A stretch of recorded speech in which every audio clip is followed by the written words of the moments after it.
ವಾರ್ತೆಗಳ ಪ್ರಾಯೋಜಕರು N150 ಸಂಪರ್ಕಿಸಿ ಶ್ರೀ ಬಾಲಾಜಿ ಬಜಾಜ್ ಗಂಜ್ ಕಲ್ಯಾಣ ಮಂಟಪ ಪಕ್ಕ ಗಂಜ್ ರಸ್ತೆ ರಾಯಚೂರು. ಶ್ರೀ ರಾಘವೇಂದ್ರ ಘೀ,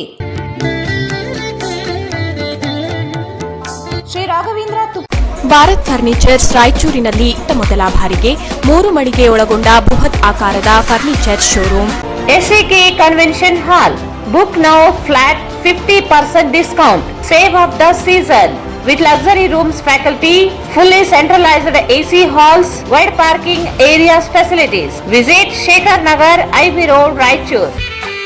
Visit KTB Jewel Palace, Udayanagar, Station Road, Raichur. Mobile 8123 535300.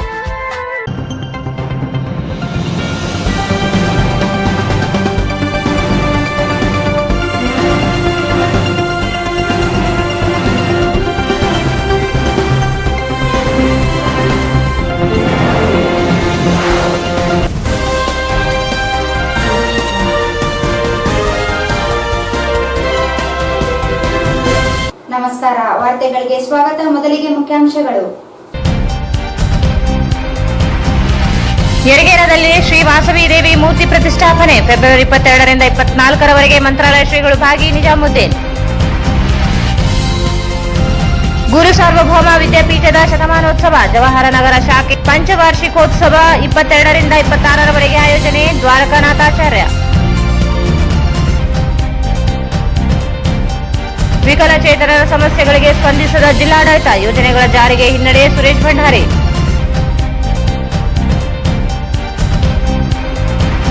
ಜಿಲ್ಲಾಡಳಿತದಿಂದ ಸಂತ ಕವಿ ಸರ್ವಜ್ಞ ಜಯಂತಿ ಆಚರಣೆ. ಸರ್ವಜ್ಞರು ತ್ರಿಪದಿಗಳ ಮೂಲಕ ಸಮಾಜ ಸುಧಾರಿಸಿದ್ದಾರೆ. SS ಸಂಪಗಾವಿ.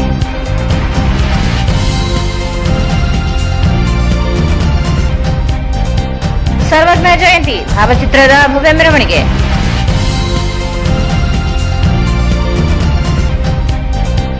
ಜ್ಞಾನ ದೇಗುಲವಿದು, ಕೈ ಮುಗಿದು ಒಳಗೆ ಬನ್ನಿ. ವಾಕ್ಯ ತಿರುಚಿ ಸರ್ಕಾರದ ನಡೆ ಖಂಡಿಸಿ ಪ್ರತಿಭಟನೆ.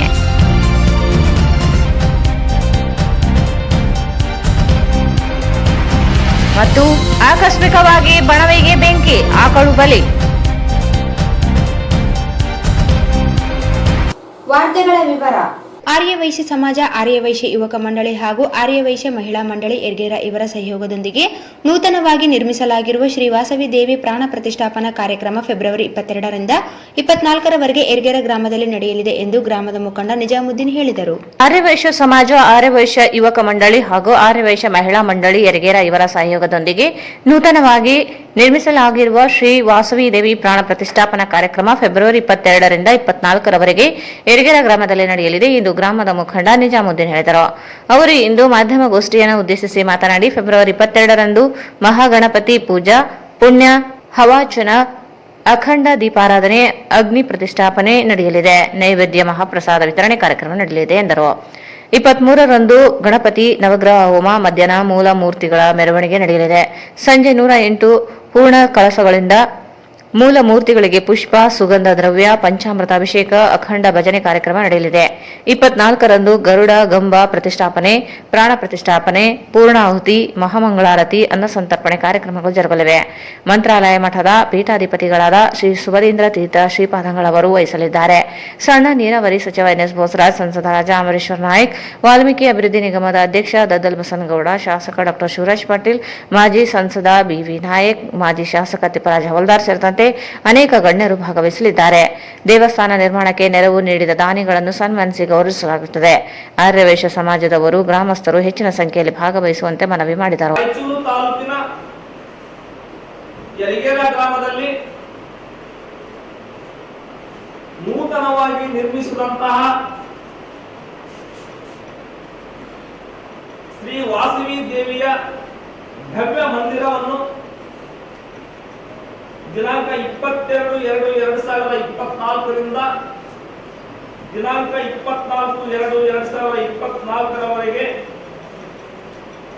ಶ್ರೀ ವಾಸವಿ ದೇವಿಯ ಪ್ರಾಣ ಪ್ರತಿಷ್ಠಾಪನಾ ಕಾರ್ಯಕ್ರಮವನ್ನು ಯರಗೇರ ಗ್ರಾಮದಲ್ಲಿ ಭವ್ಯವಾದಂತಹ ಮಂದಿರದಲ್ಲಿ ಕಾರ್ಯಕ್ರಮವನ್ನು ಹಮ್ಮಿಕೊಳ್ಳಲಾಗಿರುತ್ತದೆ. ಈ ಕಾರ್ಯಕ್ರಮವನ್ನು ಆರ್ಯವೈಶ್ಯ ಸಂಘದ ವತಿಯಿಂದ ಹಮ್ಮಿಕೊಂಡಿಲಾಗಿದ್ದು ಅತ್ಯಂತ ವಿಜೃಂಭಣೆಯಿಂದ ನೆರವೇರಿಸಲು ತೀರ್ಮಾನಿಸಲಾಗಿದೆ. ಈ ಒಂದು ಕಾರ್ಯಕ್ರಮದಲ್ಲಿ ಸುಮಾರು 3,000 ರಿಂದ 3,500 ಜನರು ಪಾಲ್ಗೊಳ್ಳುವ ನಿರೀಕ್ಷೆ ಇದೆ. ದಿನಾಂಕ 22/2/2024 ಗುರುವಾರದ ಕಾರ್ಯಕ್ರಮಗಳು ಮಹಾಗಣಪತಿ ಪೂಜೆ ಮತ್ತು ಸ್ವಚ್ಛ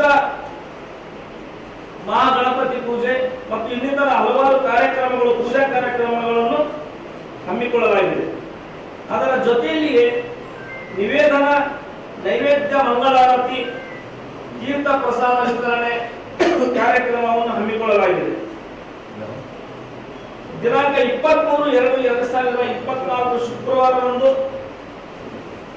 ಮೂಲ ಮೂರ್ತಿಗಳ ಮೆರವಣಿಗೆಯನ್ನು ಅತ್ಯಂತ ವಿಜೃಂಭಣೆಯಿಂದ ಗ್ರಾಮದ ಮುಖ್ಯ ರಸ್ತೆಗಳಲ್ಲಿ ಸಂಚರಿಸಿ ಬೃಹತ್ ಪ್ರಮಾಣದಲ್ಲಿ ಮೆರವಣಿಗೆ ಕಾರ್ಯಕ್ರಮ ಪ್ರಾರಂಭವಾಗುತ್ತದೆ. 108 ಕಳಶಗಳಿಂದ ಮೂಲ ಮೂರ್ತಿಗಳಿಗೆ ಮಹಾಸ್ಥಾಪನ ಕಾರ್ಯಕ್ರಮವನ್ನು ಸಹಿತ ಈ ಒಂದು ಮೆರವಣಿಗೆ ನಂತರ ಕಾರ್ಯಕ್ರಮವನ್ನು ಹಮ್ಮಿಕೊಳ್ಳಲಾಗಿದೆ. ಇದರ ಜೊತೆಯಲ್ಲಿಯೇ ದಿನಾಂಕ 24/2/2024 ಶನಿವಾರದಂದು ಶ್ರೀ ವಾಸವಿ ದೇವಿಯ ಗರುಡಸ್ತಂಭ ಸ್ಥಾಪನೆ ಮತ್ತು ಶ್ರೀ ವಾಸವಿ ದೇವಿಯ ಪ್ರಾಣ ಪ್ರತಿಷ್ಠಾಪನಾ ಕಾರ್ಯಕ್ರಮವನ್ನು ಅತ್ಯಂತ ವಿಜೃಂಭಣೆಯಿಂದ ಆಚರಿಸಲು ಈಗಾಗಲೇ ಆರ್ಯವೈಶ್ಯ ಸಮಾಜದ ವತಿಯಿಂದ ತೀರ್ಮಾನಿಸಲಾಗಿದೆ. ಈ ಸಂದರ್ಭದಲ್ಲಿ ಯರಗೇರ ಆರ್ಯವೈಶ್ಯ ಸಮಾಜ ಅಧ್ಯಕ್ಷ ಇಲ್ಲೂರು ಸತ್ಯನಾರಾಯಣ ಶೆಟ್ಟಿ, ಇಲ್ಲೂರು ನಾಗೇಂದ್ರಯ್ಯ ಶೆಟ್ಟಿ, ಶಂಕರ್ ಶೆಟ್ಟಿ, ನಾಗಲಾಪುರ ವೀರೇಶ್, ಸುಬ್ರಹ್ಮಣ್ಯ ಶೆಟ್ಟಿ, ರವಿ ತಾತ ಸೇರಿದಂತೆ ಅನೇಕರಿದ್ದರು. ವಿದ್ಯಾಮಠವೆಂದು ಖ್ಯಾತಿಯಾಗಿರುವ ಶ್ರೀ ರಾಘವೇಂದ್ರ ಸ್ವಾಮಿಗಳ ಮಠದ ಶ್ರೀ ಗುರು ಸಾರ್ವಭೌಮ ವಿದ್ಯಾಪೀಠದ ಶತಮಾನೋತ್ಸವ ಹಾಗೂ ರಾಯಚೂರು ನಗರ ಜವಾಹರ್ ಶ್ರೀ ರಾಘವೇಂದ್ರ ಮಠದ ಸಂಸ್ಕೃತಿ ವಿದ್ಯಾಪೀಠದ 5ನೇ ವರ್ಷ ವಾರ್ಷಿಕೋತ್ಸವ ಸಮಾರಂಭ ಫೆಬ್ರವರಿ 21 ರಿಂದ 26ರವರೆಗೆ ಪೀಠಾಧಿಪತಿಗಳಾದ ಶ್ರೀ ಸುಬುಧೇಂದ್ರ ತೀರ್ಥ ಶ್ರೀಪಾದಂಗಳವರ ಸಾನ್ನಿಧ್ಯದಲ್ಲಿ ನಡೆಯಲಿದೆ ಎಂದು ವಿದ್ಯಾಪೀಠದ ದ್ವಾರಕಾನಾಥಾಚಾರ್ಯ ಹೇಳಿದರು. ವಿದ್ಯಾಮಠವೆಂದು ಖ್ಯಾತಿಯಾಗಿರುವ ಶ್ರೀ ರಾಘವೇಂದ್ರ ಸ್ವಾಮಿಗಳ ಮಠದ ಶ್ರೀ ಗುರು ಸಾರ್ವಭೌಮ ವಿದ್ಯಾಪೀಠ ಶತಮಾನೋತ್ಸವ ಹಾಗೂ ರಾಯಚೂರು ನಗರ ಜವಾಹರ ಶ್ರೀ ರಾಘವೇಂದ್ರ ಮಠದ ಸಂಸ್ಕೃತ ವಿದ್ಯಾಪೀಠದ 5ನೇ ವರ್ಷ ವಾರ್ಷಿಕೋತ್ಸವ ಸಮಾರಂಭ ಫೆಬ್ರವರಿ 21 ರಿಂದ 26ರವರೆಗೆ ಪೀಠಾಧಿಪತಿಗಳಾದ ಶ್ರೀ ಸುಬುಧೇಂದ್ರ ತೀರ್ಥ ಶ್ರೀಪಾದಂಗಳವರ ಸಾನ್ನಿಧ್ಯದಲ್ಲಿ ನಡೆಯಲಿದೆ ಎಂದು ವಿದ್ಯಾಪೀಠದ ದ್ವಾರಕಾನಾಥಾಚಾರ್ಯ ಹೇಳಿದರು. ಅವರು ಇಂದು ಮಾಧ್ಯಮಗೋಷ್ಠಿಯನ್ನು ಉದ್ದೇಶಿಸಿ ಮಾತನಾಡಿ, ಈ ಮುಂದೆ ಪರಿಮಳ ಗುರುಕುಲ ಹೆಸರಿನಲ್ಲಿ ವಿದ್ಯಾಪೀಠ ನಡೆಯುತ್ತಿತ್ತು. 1973 ರಿಂದ ಶ್ರೀ ಸುಜಯೀಂದ್ರ ತೀರ್ಥ ಶ್ರೀಪಾದಂಗಳವರು ಗುರು ಸಾರ್ವಭೌಮ ಸಂಸ್ಕೃತ ಪೀಠ ಎಂದು ಸ್ಥಾಪಿಸಿ ಸಂಸ್ಕೃತ ವಿದ್ಯಾಪೀಠದ ಅಭಿವೃದ್ಧಿಗೆ ನಾಂದಿ ನಾಡಿದರು. 100 ವರ್ಷಗಳಿಂದ ಸಂಸ್ಕೃತ ವಿದ್ಯಾಪೀಠ ನಡೆದುಕೊಂಡು ಬಂದು 100ನೇ ವರ್ಷದ ಸಂಭ್ರಮದಲ್ಲಿದೆ. ರಾಯಚೂರಿನ ಶ್ರೀ ರಾಘವೇಂದ್ರ ಮಠದಲ್ಲಿ ಶ್ರೀ ಸುಬುಧೇಂದ್ರ ತೀರ್ಥರು ಶಾಖಾ ಸಂಸ್ಕೃತ ವಿದ್ಯಾಪೀಠ ಸ್ಥಾಪಿಸಿ ಮುಂದುವರೆಸಿದ್ದು 45 ವಿದ್ಯಾರ್ಥಿಗಳಿಗೆ ಸಂಸ್ಕೃತ ಶಿಕ್ಷಣ ನೀಡಲಾಗುತ್ತಿದೆ ಎಂದರು. ಸಂಸ್ಕೃತ ವಿದ್ಯಾಪೀಠ ಶತಮಾನೋತ್ಸವವನ್ನು ಕಾಣಿಸತಕ್ಕಂಥ ಒಂದು ಸಂಸ್ಥೆಯಾಗಿದೆ. ಅಂದರೆ 100 ವರ್ಷಕ್ಕೂ ಮೊದಲು ಈ ಥರದ ಪಾಠ ಪ್ರವಚನಗಳು ಇಲ್ಲಿ ನಮಗೆ ಒಂದು ಸಂದೇಹ ಬರುತ್ತೆ. ಆ ಸಂದೇಹಕ್ಕೆ ಉತ್ತರ ಇಷ್ಟೇ: ಸುಶೀಲೇಂದ್ರ ತೀರ್ಥ ಶ್ರೀಪಾದಂಗಳವರಿಗಿಂತ ಮೊದಲಿನ ಗುರುಗಳೆಲ್ಲರೂ ಕೂಡ ತಮ್ಮ ಜೊತೆಗೆ ಸಂಚಾರಿ ಗುರುಕುಲವನ್ನು ನಡೆಸ್ಕೊಂಡಿರ್ತಾ ಇದ್ರು. ಹಾಗಾಗಿ ಜೊತೆಗೆ ವಿದ್ಯಾರ್ಥಿಗಳನ್ನೆಲ್ಲ ಕರ್ಕೊಂಡು ಹೋಗೋದು, ಪಾಠ ಪ್ರವಚನ ಮಾಡೋದು, ಮನೆಗಳಲ್ಲಿ ಪೂಜೆ, ಭಿಕ್ಷಾ, ಉಪನ್ಯಾಸಗಳು, ಶಿಷ್ಯರ ಪಾದಪೂಜೆ, ಮಂತ್ರಾಕ್ಷರಿ ಇತ್ಯಾದಿಗಳೆಲ್ಲ ಮಾಡ್ಕೊಂಡು ಹೋಗೋದು. ಕಾಲ ಬದಲಾದಂತೆಲ್ಲ ವಿದ್ಯಾರ್ಥಿಗಳು ಜೊತೆಗೆ ಸಂಚಾರ ಮಾಡಿ ಕರ್ಕೊಂಡು ಹೋಗ್ತಕ್ಕಂಥದ್ದು ತುಂಬ ತೊಂದರೆಗೆ ಈಡಾದಾಗ ಒಂದು ಸ್ಥಿರವಾದ ಗುರುಕುಲವನ್ನು ಪ್ರಾರಂಭ ಮಾಡಬೇಕು ಅಂತೇಳಿ ಮಂತ್ರಾಲಯ ಕ್ಷೇತ್ರದಲ್ಲಿ ಈ 100 ವರ್ಷಗಳ ಹಿಂದೆ ಒಂದು ಪುಟ್ಟ ಗುರುಕುಲವನ್ನು ಪ್ರಾರಂಭ ಮಾಡಿಸಿ ಅದನ್ನು ಬೆಳೆಸ್ತಾ ಬಂದರು.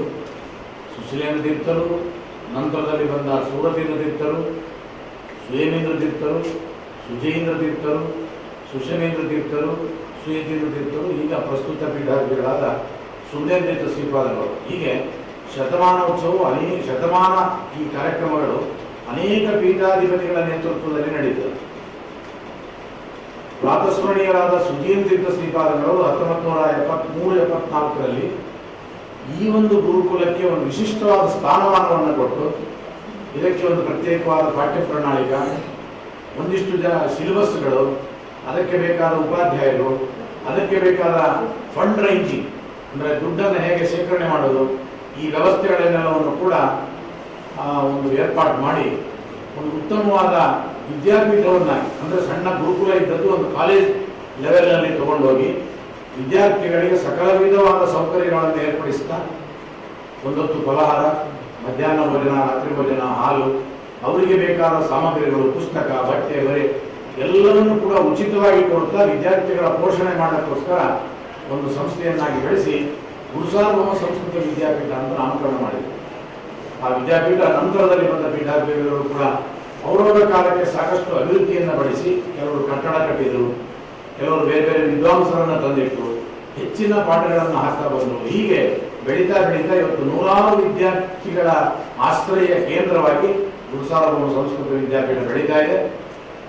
1000ಕ್ಕೂ ಮಿಗಿಲಾದಂತಹ ವಿದ್ಯಾರ್ಥಿಗಳು ಇಲ್ಲಿ ಅಧ್ಯಯನ ಮಾಡಿ ವಿದ್ವಾಂಸರಾಗಿ ದೇಶದ ಮೂಲೆ ಮೂಲೆಗಳಲ್ಲಿ ಅಷ್ಟೇಕೆ ವಿವಿಧ ಬೇರೆ ದೇಶಗಳಲ್ಲೂ ಕೂಡ ಸಂಸ್ಕೃತ ಮತ್ತು ತತ್ವಶಾಸ್ತ್ರದ ಪ್ರಚಾರಕ್ಕಾಗಿ ತಮ್ಮ ಜೀವನವನ್ನೇ ಮೀಸಲಿಟ್ಟು ಪಾಠ, ಪ್ರವಚನ, ವೇದ ಪಾರಾಯಣ, ಪೌರೋಹಿತ್ಯ, ಅರ್ಚಕ ವೃತ್ತಿ, ಹೀಗೆ ತಾವೇ ಗುರುಕುಲವನ್ನು ನಡೆಸುವುದರ ಮೂಲಕ ಒಂದು ಚಿಕ್ಕ ಚಿಕ್ಕ ಗುರುಕುಲಗಳನ್ನು ಇಟ್ಕೊಳ್ಳೋದು, ಈಗ ಬಹುವಿಧವಾಗಿ ವಿದ್ಯಾರ್ಥಿಗಳ ವ್ಯಾಪ್ತಿ ಬೆಳೆದು ಇವತ್ತು ದೇಶದುದ್ದಕ್ಕೂ ಕೂಡ ನಮ್ಮ ಗುರು ಸಾರ್ವಭೌಮ ವಿದ್ಯಾಪೀಠದ ನಿವೃತ್ತ ಪ್ರಾಚಾರ್ಯ ಎನ್ ವಾದಿರಾಜಾಚಾರ್ಯ ಮಾತನಾಡಿ, ವಿದ್ಯಾಪೀಠ ಮೊದಲು ಸಂಚಾರದಲ್ಲಿ ಇತ್ತು. ವಿದ್ಯಾರ್ಥಿಗಳಿಗೆ ಆಗುತ್ತಿರುವ ತೊಂದರೆ ನಿವಾರಿಸಲು ಸ್ಥಿರವಾದ ಗುರುಕುಲ ಪ್ರಾರಂಭಿಸಲಾಯಿತು. 1973-74ರಿಂದ ವಿಶೇಷ ವಿದ್ಯಾಪೀಠ ಕಾರ್ಯಾರಂಭಗೊಂಡಿತು. ವಿಶೇಷ ಪಠ್ಯ ಪ್ರಾಧ್ಯಾಪಕರು ಅನುದಾನ ನೀಡಿ ನಿರ್ವಹಿಸಲಾಗುತ್ತಿದೆ. ವಿದ್ಯಾರ್ಥಿಗಳಿಗೆ ಉಚಿತ ಉಪಹಾರ, ಊಟ, ವಸತಿ ವ್ಯವಸ್ಥೆ ಮಾಡಲಾಗುತ್ತಿದೆ. ಇಲ್ಲಿಯವರೆಗೆ 1000ಕ್ಕೂ ಹೆಚ್ಚು ವಿದ್ಯಾರ್ಥಿಗಳು ಅಭ್ಯಾಸ ಮಾಡಿ ದೇಶ ವಿದೇಶಗಳಲ್ಲಿ ಕಾರ್ಯ ನಿರ್ವಹಿಸುತ್ತಿದ್ದಾರೆ. 21ರಿಂದ ನಡೆಯಲಿರುವ 6 ದಿನಗಳ ಕಾರ್ಯಕ್ರಮದಲ್ಲಿ ಪೀಠಾಧಿಪತಿಗಳಾದ ಶ್ರೀ ಸುಭದೇಂದ್ರ ತೀರ್ಥರು ದಿವ್ಯ ಸಾನ್ನಿಧ್ಯದಲ್ಲಿ ಕಾರ್ಯಕ್ರಮಗಳು ನಡೆಯಲಿವೆ. ಶ್ರೀರಾಮ ಷಡಕ್ಷರ ಹೋಮ, ಸಂಸ್ಥಾನ ಪೂಜೆ, ಅನೇಕ ಪಂಡಿತರಿಂದ ಉಪನ್ಯಾಸ, ದಾಸವಾಣಿ ಕಾರ್ಯಕ್ರಮಗಳು ನಡೆಯಲಿವೆ. 22ರಂದು ಶ್ರೀ ರಾಘವೇಂದ್ರ ಅಷ್ಟಾಕ್ಷರ ಹೋಮ, ಸಾಮೂಹಿಕ ಉಪನಯನ, ದಾಸ ಸಾಹಿತ್ಯ ಗೋಷ್ಠಿ, ನೃತ್ಯ ರೂಪಕ ಪ್ರದರ್ಶನ ನಡೆಯಲಿದೆ. 23ರಂದು ಶ್ರೀ ನರಸಿಂಹ ಮಂತ್ರ ಹೋಮ, ಶ್ರೀ ಸುಷಮೀಂದ್ರ ತೀರ್ಥ ಮೃತಿಕಾ ಬೃಂದಾವನ ಪ್ರತಿಷ್ಠಾಪನೆ, ಉಪನ್ಯಾಸ, ದಾಸವಾಣಿ, ಚಕ್ರವರ್ತಿ ಸೂಲಿಬೆಲೆಯವರಿಂದ ಉಪನ್ಯಾಸ. 24ರಂದು ಅಷ್ಟಮಹಾ ಮಂತ್ರಗಳ ಹೋಮ, ಪೂರ್ಣಾಹುತಿ, ಶ್ರೀ ಯಾದವೇಂದ್ರ ತೀರ್ಥರ ಆರಾಧನೆ, ಉಪನ್ಯಾಸ, ದಾಸವಾಣಿ ಕಾರ್ಯಕ್ರಮಗಳು ನಡೆಯಲಿವೆ. 25ರಂದು ಧನ್ವಂತರಿ ಮಹಾಮಂತ್ರ ಹೋಮ, ತಪ್ತ ಮುದ್ರಾರಣೆ ಶತಮಾನೋತ್ಸವ ಕಾರ್ಯಕ್ರಮ ಮಂಗಳ ನಡೆಯಲಿದೆ. 26ರಂದು ಪವಮಾನ ಹೋಮ, ಸಂಸ್ಥಾನ ಪೂಜೆ, ಸಂಜೆ ಶ್ರೀಗಳ ಶೋಭಾಯಾತ್ರೆ, ತೆಪ್ಪೋತ್ಸವ ಕಾರ್ಯಕ್ರಮಗಳು ಜರುಗಲಿವೆ. ಭಕ್ತರು ಹೆಚ್ಚಿನ ಸಂಖ್ಯೆಯಲ್ಲಿ ಭಾಗವಹಿಸುವಂತೆ ಮನವಿ ಮಾಡಿದರು. ಇವತ್ತು ನಮ್ಮ ಲೋಕದಲ್ಲಿ ಒಂದು ನಾಣ್ಣುಡಿ ಇದೆ. ದೇವರೆಂದರೆ ತಿರುಪತಿ ತಿಮ್ಮಪ್ಪ, ಗುರುಗಳೆಂದರೆ ಮಂಚಾಲಿ ರಾಗಪ್ಪ ಅಂತ ಒಂದು ಪ್ರಸಿದ್ಧವಾದ ವಾಕ್ಯ ಇದೆ. ಎಲ್ಲರಿಗೂ ಕೂಡ ಭಗವಂತ ಅಂದ್ರೆ ತಿರುಪತಿ ಇರತಕ್ಕಂಥ ಶ್ರೀನಿವಾಸ ನೆನೆಸ್ತಾರೆ. ಗುರುಗಳು ಅನೇಕ ಇದ್ರೂ ಕೂಡ ಜಾತಿ, ಕುಲ, ಮತ ಭೇದ ಇಲ್ಲದೆ ಏಕೈಕ ಗುರುಗಳಾಗಿ ಮಂತ್ರಾಲಯ ರಾಘವೇಂದ್ರ ಸ್ವಾಮಿ ಅವರು ಪ್ರಸಿದ್ಧಿಯಾಗಿದ್ದಾರೆ. ಇಂತಹ ರಾಘವೇಂದ್ರ ಸ್ವಾಮಿ ಅವರು ಈ ಮಧ್ವಾಚಾರ್ಯರ ಅರ್ಥಾತ್ ಹಂಸನಾಮಕ ಪರಮಾತ್ಮನ ಸಾಕ್ಷಾತ್ ಪರಂಪರೆಯಾಗಿರ್ತಕ್ಕಂಥ ಮಧ್ವಾಚಾರ್ಯ ಪರಂಪರೆಯಲ್ಲಿ ಬಂದಿರತಕ್ಕಂಥವರು ರಾಘವೇಂದ್ರ ಸ್ವಾಮಿ ಅವರು. ಇವಕ್ಕಿಂತ ಪೂರ್ವದಲ್ಲಿ ಈ ಮಠಕ್ಕೆ ವಿದ್ಯಾಮಠ ಎಂಬುದಾಗಿ ಪ್ರಸಿದ್ಧಿಯಾಗಿದೆ. ಈ ವಿದ್ಯಾಮಠದಲ್ಲಿ ರಾಘವೇಂದ್ರ ಸ್ವಾಮಿ ಬಂದ ಮೇಲೆ ಇದು ರಾಯಮಠ ಅಂತ ಆಯಿತು. ಇಂತಹ ರಾಯರ ಮಠದಲ್ಲಿ ವಿಶೇಷವಾಗಿರ್ತಕ್ಕಂಥ ಅನೇಕ ಕಾರ್ಯಕ್ರಮಗಳಿದ್ರು ಕೂಡ ಸಂಸ್ಕೃತದೊಳಗೆ ಮಠ ಅಂದ್ರೆ ಛಾತ್ರಾದಿ ನಿಲಯ ಅಂತ ಅರ್ಥ. ಅಂದ್ರೆ ವಿದ್ಯಾರ್ಥಿಗಳು ಪಾಠ ಪ್ರವಚನ ಮಾಡುವಂತಹ ಸ್ಥಳಕ್ಕೆ ಮಠ ಅಂತ ಕರೀತಾರೆ. ಅಂತಹ ಮಠದಲ್ಲಿ ಪಾಠ ಪ್ರವಚನ ನಡೀಬೇಕು. ಅನಾದಿಯಿಂದ ಈ ಪಾಠ ಪ್ರವಚನ ನಡೆದು ಅವೆಲ್ಲವೂ ಕೂಡ ಶಾಲೆಯಲ್ಲಿ ಯಾವ ರೀತಿಯಾಗಿ ಪಾಠ ಇರಬೇಕು, ಪಿರಿಯಡ್ಗಳು, ಕ್ಲಾಸ್ಗಳು, ಸಬ್ಜೆಕ್ಟು ಇವೆಲ್ಲವೂ ಇರ್ತಕ್ಕಂಥದ್ದಾಗಿದೆ. ಇವೆಲ್ಲವೂ ಕೂಡ ಸಂಸ್ಕೃತ ಭಾಷೆಯಲ್ಲಿ ಇರ್ತಕ್ಕಂಥದ್ದು.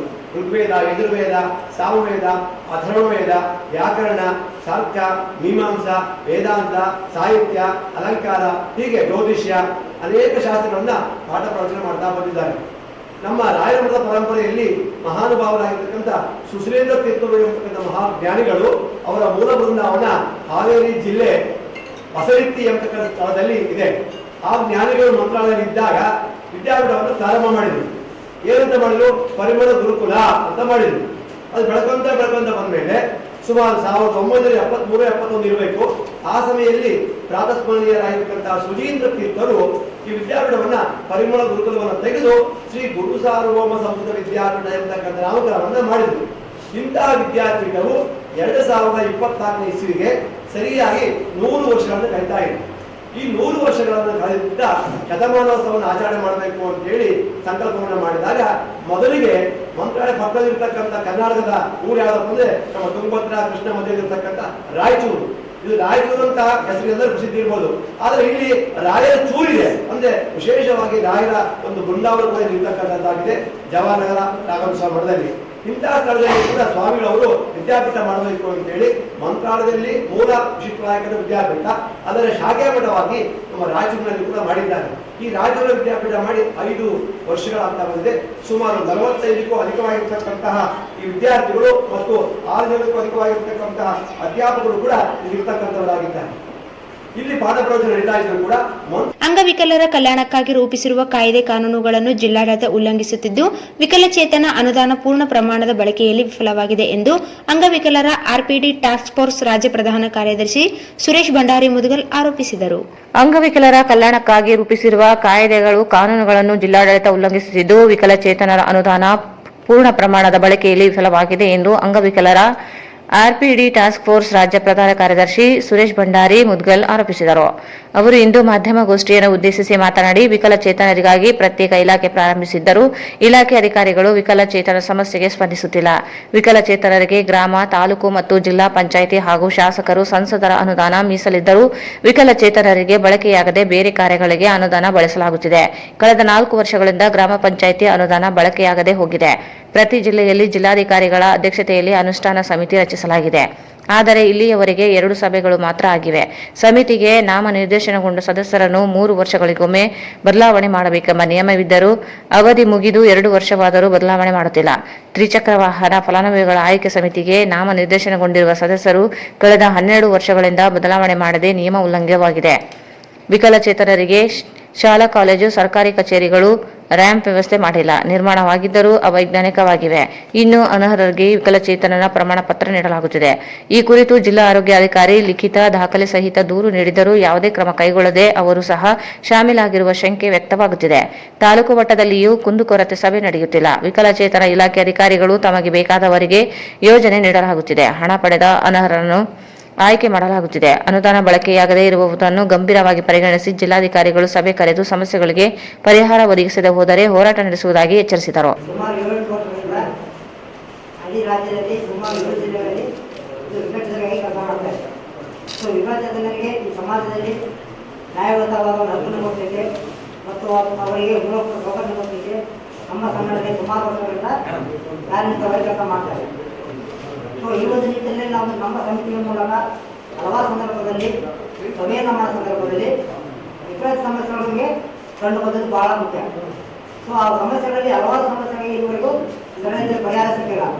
ಸೊ ಇದರ ಬಗ್ಗೆ ನಾವು ಸುಮಾರು ಸಲ ಜಿಲ್ಲಾಧಿಕಾರಿ ಇರ್ಬೋದು ಅಥವಾ ನಮ್ಮ ಸಂಸ್ಥೆ ಇಲಾಖೆ ಇರ್ಬೋದು ಅವರ ಗಮನಕ್ಕೆ ತಂದಾಗ ಕೂಡ ಇದುವರೆಗೂ ನಮಗೆ ಸರಿಯಾದ ನ್ಯಾಯಯುತವಾದ ಸಮಸ್ಯೆಗೆ ಪರಿಹಾರ ಸಿಕ್ಕಿಲ್ಲ. ಸೊ ಸುಮಾರು ವರ್ಷ ನಾವು ಲೆಟರ್ ಕೊಡ್ತಾ ಇದ್ದೀವಿ. ಸೊ ಇವಾಗ ಡಿ.ಸಿ ಕೊಡ್ತಾ ಇದ್ದೀವಿ, ನಮ್ಮ ಇಲಾಖೆ ಕೊಡ್ತಾ ಇದ್ದೀವಿ, ನಮ್ಮ ಡೈರೆಕ್ಟರ್ ಕೊಡ್ತಾ ಇದ್ದೀವಿ. ಎಲ್ಲ ಕೂಡ ನಮ್ಮ ಸಮಸ್ಯೆ ಬಗ್ಗೆ ನಾವು ಮನೆ ಮುಂದೆ ಕೊಡ್ತಾ ಇದ್ದೀವಿ. ಸೊ ನಮ್ಮ ಮನೆ ತಗೋತಾರೆ, ನಮ್ಮ ಮೂಲೆಯಲ್ಲಿ ಇಡ್ತಾರೆ. ಅದು ಇದುವರೆಗೂ ನಮ್ಮ ಯಾವುದೇ ಒಂದು ಮನೆಗೆ ಸ್ಪಂದನೆ ಕೊಡ್ತಾ ಇಲ್ಲ. ಸೊ ಇದು ನಿಟ್ಟಿನಲ್ಲಿ ಇವತ್ತು ಪ್ರತಿಭಟನೆ ಮಾಡೋಕ್ಕೆ ನಮಗೆ ತುಂಬ ಅನಿವಾರ್ಯವಾಗಿದೆ. ಸೊ ಈ ನಿಟ್ಟಿನಲ್ಲಿ ನೋಡಿದಾಗ ಪ್ರಮುಖವಾಗಿ ವಿಕಲಚೇತನರಿಗೆ ಬರೋದ್ರಿಂದ ಸೇವೆ ಅನುದಾನ. ಸೊ ಇವತ್ತು ನಮ್ಮ 2016 ಕಾಯ್ದೆ ಪ್ರಕಾರ ಪ್ರತಿ ಇಲಾಖೆಯಲ್ಲಿ ಅನುದಾನವನ್ನು ವಿಕಲಚೇತನ ಬರಲಿಕ್ಕೆ ಇವತ್ತು ಸರ್ಕಾರ ಆದೇಶ ನೀಡಲಾಗಿದೆ. ಸೊ ಗ್ರಾಮ ಪಂಚಾಯತಿ ಹಿಡಿದು ತಾಲೂಕು ಪಂಚಾಯತಿ, ನಗರಸಭೆ, ಪುರಸಭೆ, ಪಟ್ಟಣ ಪಂಚಾಯತಿ ಮತ್ತು ನಗರ ಪಾಲಿಕೆ, ಸೊ ಎಲ್ಲ ಕಡೆಯಲ್ಲೂ ಕೂಡ ನಮಗೆ ಸಿಗದೆ 5 ಅನುದಾನವನ್ನು ಬಳಕೆ ಮಾಡಲಿಕ್ಕೆ ಸರ್ಕಾರ ಅವಕಾಶ ನೀಡಿದೆ. ಅದಲ್ಲದೆ ಸುಮಾರು 28 ಇಲಾಖೆಯಲ್ಲಿ ಕೂಡ ನಮ್ಮ ಅನುದಾನ ಬಳಕೆ ಮಾಡಿಕೊಳ್ಳಲು ಅವಕಾಶ ಇದೆ. ಸೊ ಪ್ರಮುಖವಾಗಿ ಎಲ್ಲಿ ಕೂಡ ನಮ್ಮ ಅನುದಾನ ಸರಿಯಾಗಿ ಬಳಕೆ ಆಗ್ತಾ ಇಲ್ಲ. ಸೊ ಎಷ್ಟೋ ನಮ್ಮ ಅನುದಾನವನ್ನು ದುರ್ಬಳಕೆ ಮಾಡ್ಕೊಳ್ಳೋದಾಗ್ತಾ ಇದೆ. ಸೊ ಅಂಗವಿಕಲರಿಗೆ ಸರಿಯಾದ ಅವರು ಅವಶ್ಯಕತೆ ಯಾವುದೇ ಸೌಲಭ್ಯಗಳನ್ನು ಕೊಡ್ತಾ ಇಲ್ಲ. ಸೊ ಅಧಿಕಾರಿ ಏನು ಮಾಡ್ತಾ ಇದ್ದಾರೆ, ಆ ಅನುದಾನವನ್ನು ತಮಗೆ ಬೇಕಾದ ರೀತಿಯಲ್ಲಿ ಬಳಕೆ ಮಾಡಿಕೊಂಡು ಇವತ್ತು ಖರ್ಚನ್ನು ಆಗ್ತಾ ಇದ್ದಾರೆ. ಸೊ ಅದು ಯಾವುದೇ ರೀತಿಯಲ್ಲಿ ಅಂಗವಿಕಲರಿಗೆ ಉಪಯೋಗ ಆಗ್ತಾ ಇಲ್ಲ. ಉದಾಹರಣೆಗೆ ನಮ್ಮ ಅನುದಾನ ತೆಗೆದುಕೊಂಡು ಹೋಗಿ ಯಾವುದೇ ಕಾಮಗಾರಿ ಇರಬೇಕು, ಅಥವಾ ಯಾವುದೋ ಕಡೆ ಒಂದು ಬಿಲ್ಡಿಂಗ್ ಮಾಡೋದು, ಈ ಥರ ಒಂದು ಕೆಲಸಗಳು ಇಲಾಖೆ ಅಧಿಕಾರಿಗಳು ಮಾಡ್ತಾ ಇದ್ದಾರೆ. ಸೊ ಅದು ಕೂಡ ನಮಗೆ ತುಂಬ ಅನ್ಯಾಯವಾಗ್ತಾ ಇದೆ. ಅದಲ್ಲದೆ ಗ್ರಾಮ ಪಂಚಾಯತಿಯಲ್ಲಿ ಇದುವರೆಗೆ ಸುಮಾರು 5 ವರ್ಷಗಳಿಂದ ಯಾವುದೇ ರೀತಿ ನಮ್ಮ ಅನುದಾನ ಬಳಕೆ ಆಗ್ತಾ ಇಲ್ಲ. ಸೊ ನಮ್ಮ ವಿಕಲಚೇತನರು ಯಾರು ಹೋಗಿ PDO ಕೇಳಿದ್ರೆ ಅವ್ರು ಯಾರಿಗೆ ಉತ್ತರ ಹೇಳಬೇಕು ಅಂತ ಇವತ್ತು PDO ದಾಖಲೆ ಬಂದಿದ್ದಾರೆ. ಸೊ ಎಷ್ಟೋ ಗ್ರಾಮ ಪಂಚಾಯತ್ ನಮ್ಮ ಅನುದಾನ ತೆಗೆದುಕೊಂಡು ಇವತ್ತು ಸಿಬ್ಬಂದಿಗಳು ತಮಗೆ ಬೇಕಾದಂತ PDO ಉಪಕರಣ, ಕಂಪ್ಯೂಟರ್, ಬೇರೆ ಬೇರೆ ತಮಗೆ ಬೇಕಾದಂತ ಸಾಮಗ್ರಿಗಳನ್ನು ಖರೀದಿ ಮಾಡ್ಕೊಂಡು ಹೋಗ್ತು ಬಳಕೆ ಮಾಡ್ಕೊಳ್ತಾ ಇದ್ದಾರೆ. ಸೊ ಇದು ಕೂಡ ನಮ್ಮ ಅನುದಾನ ದುರ್ಬಳಕೆ ಆಗ್ತಾ ಇದೆ. ಸೊ ಅದಲ್ಲದೆ ಗ್ರಾಮ ಪಂಚಾಯತ್ ಆಯಿತು, ಪುರಸಭೆಗಳಲ್ಲಿ. ಸೊ ಪುರಸಭೆಯಲ್ಲಿ ಕೂಡ ನಮ್ಮ ಯಾವುದೇ ರೀತಿ ನಮ್ಮ ಸಲಹೆಗಳನ್ನು ಪಡ್ಕೊಳ್ಳದೆ, ನಮ್ಮ ಅವಶ್ಯಕತೆ ಪಟ್ಟಿ ಮಾಡದೆ, ತಮಗೆ ಬೇಕಾದ ರೀತಿಯಲ್ಲಿ ಅನುದಾನ ಬಳಕೆ ಮಾಡಿಕೊಂಡು ತಮಗೆ ಲಾಭ ಇರುವಂತಹ ಸಾಮಗ್ರಿಗಳನ್ನು ತರಿಸಿ ಉದ್ದೇಶಪೂರ್ವಕವಾಗಿ ಮತ್ತು ಒತ್ತಡಪೂರ್ವಕವಾಗಿ ಉಪಯೋಗವನ್ನು ನೀಡ್ತಾ ಇದ್ದಾರೆ. ಸೊ ನಮ್ಗೆ ಅವಶ್ಯಕತೆ ಇರಲ್ಲ. ಉದಾಹರಣೆ ಹೇಳಬೇಕಾದ್ರೆ ಟೈಲರಿಂಗ್ ಮೆಷಿನ್ ಎಷ್ಟೋ ಅವಶ್ಯಕತೆ ಇರಲ್ಲ. ಆದ್ರೆ ಖರೀದಿ ಮಾಡಿ ಏನ್ ಮಾಡ್ತಾರೆ, ತಗೊಳ್ಳಿ ಬಿಟ್ಟುಬೇಡಿ ಅಂತೇಳಿ ಕೊಡ್ತಾ ಇದ್ದಾರೆ. ಸೊ ಅದು ನಮಗೆ ಬೇಕಾಗಿಲ್ಲ. ನಮ್ಮ ಉದ್ದೇಶ ಏನಪ್ಪ ಅಂದ್ರೆ ನೀವು ಬಂದು ವಿಕಲಚೇತನರ ಅವಶ್ಯಕತೆ ಪಟ್ಟಿ ಮಾಡಿ. ಸಂಘಟನೆ ಭೀಮಸೇನ ಮಾತನಾಡಿ, ಅಂಗವಿಕಲರನ್ನು ಭಿಕ್ಷಕರಂತೆ ಅಧಿಕಾರಿಗಳು ನೋಡುತ್ತಿದ್ದಾರೆ. ವಿಕಲಚೇತನರ ಅನುದಾನ ಅನ್ಯ ಯೋಜನೆಗಳಿಗೆ ಬಳಕೆಯಾಗುತ್ತಿದೆ. ಸಂಸದರು, ಶಾಸಕರುಗಳು ವಿಕಲಚೇತನರಿಗೆ ಮೀಸಲಾದ ಅನುದಾನ ಸದ್ಬಳಕೆ ಮಾಡಲು ಬಿಡುತ್ತಿಲ್ಲ. ವಿಕಲಚೇತನ ಅಧಿಕಾರಿ ಕಚೇರಿಯಲ್ಲಿಯೇ ಇರದೆ ದೂರದ ಊರುಗಳಿಂದ ಬರುವ ವಿಕಲಚೇತನರ ಸಮಸ್ಯೆಗಳಿಗೆ ಸ್ಪಂದಿಸುತ್ತಿಲ್ಲ. ವಿಕಲಚೇತನ ಯೋಜನೆಗಳಿಗೆ ನಾಮನಿರ್ದೇಶನಗೊಂಡಿರುವವರು ಸಹ ಅಂಗವಿಕಲರ ಬೇಡಿಕೆಗಳಿಗೆ ಸ್ಪಂದಿಸುತ್ತಿಲ್ಲ. ಅನುದಾನ ದುರ್ಬಳಕೆಯಾಗುತ್ತಿದೆ. ಕೂಡಲೇ ಸೂಕ್ತ ಕ್ರಮಕ್ಕೆ ಜಿಲ್ಲಾಧಿಕಾರಿಗಳು ಮುಂದಾಗಬೇಕೆಂದರು.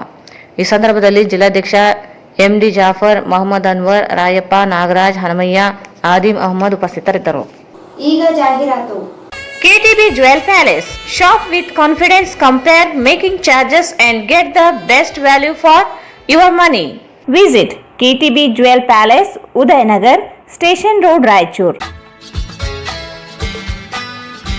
Raichur's biggest jewel palace. All types of jewelries available in only KTB Jewel Palace. 916 Allmark Gold Jewelries available. ವಿಶೇಷವಾಗಿ ಬಂಗಾರದ ಆಭರಣಗಳಾದ ನಮ್ಮಲ್ಲಿ ಫ್ಯಾನ್ಸಿ ಇಯರಿಂಗ್ಸ್, ಫ್ಯಾನ್ಸಿ ನೆಕ್ಲೆಸ್, ಮಾಂಗಲ್ಯ ಮತ್ತು ಬಳೆಗಳು, ಇನ್ನು ಅನೇಕ ತರಹದ ಆಭರಣಗಳು ದೊರೆಯುತ್ತವೆ. ಬೆಳ್ಳಿಯ ಆಭರಣಗಳಾದ ಕಾಲುಂಗುರ, ಕಾಲುಗೆಜೆ, ಬೆಳ್ಳಿಯ ಪೂಜಾ ಐಟಮ್ಸ್, ವಿವಿಧ ರೀತಿಯ ಆರ್ಟಿಕಲ್ಸ್ ದೊರೆಯುತ್ತವೆ. ರಾಯಚೂರಿನಲ್ಲಿ ಮೊದಲ ಬಾರಿಗೆ ಯುವಕರಿಗಾಗಿಯೇ ಬ್ರಾಸ್ಲೆಟ್ಸ್, ಚೈನ್ಸ್, ಉಂಗುರಗಳು, ಇನ್ನು ಅನೇಕ ರೀತಿಯ ಡಿಸೈನ್ಸ್ ಆಭರಣಗಳು ದೊರೆಯುತ್ತವೆ.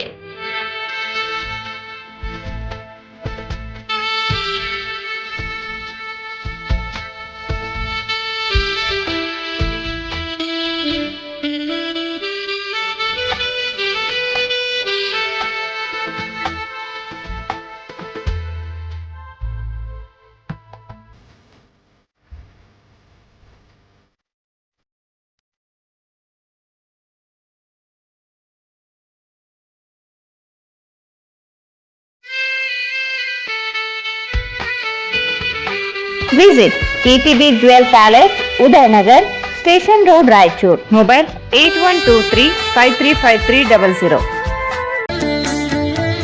Sri Raghavendra Ghee, Sri Raghavendra Tupa, Sri Raghavendra Ghee.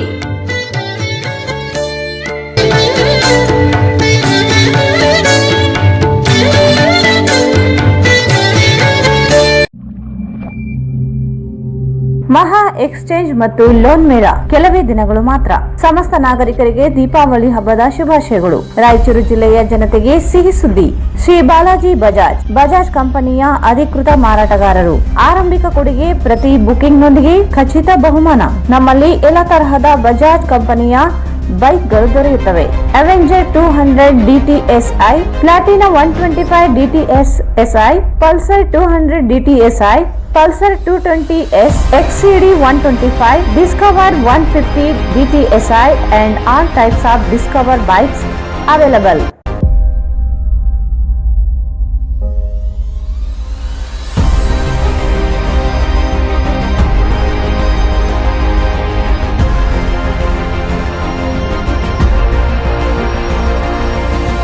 Visit beside Ganj Kalyana Mandap, Ganj Road, Raichur. Mobile 8884 60181. Bharat furnitures ರಾಯಚೂರಿನಲ್ಲಿ ಮೊದಲ ಬಾರಿಗೆ 3 ಮಳಿಗೆ ಒಳಗೊಂಡ ಬೃಹತ್ ಆಕಾರದ furniture showroom. We have office, household and all kinds of furnitures. Dealer in wooden cot, dining table, sofa set, dressing table, computer table, tea tables, office chairs, steel almari, wardrobe, TV stands, glassware items, sleepwell products, Damro, cello chairs, Supreme sofa set, Doco style furnitures, Sri steel furnitures.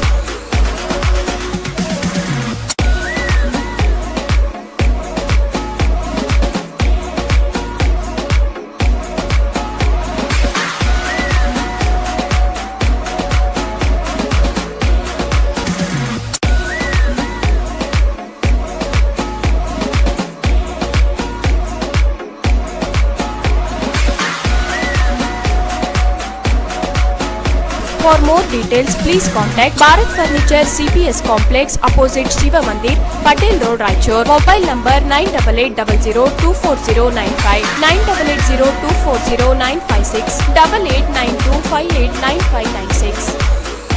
SAK Convention Hall. Book now, flat 50% discount. Save of the season.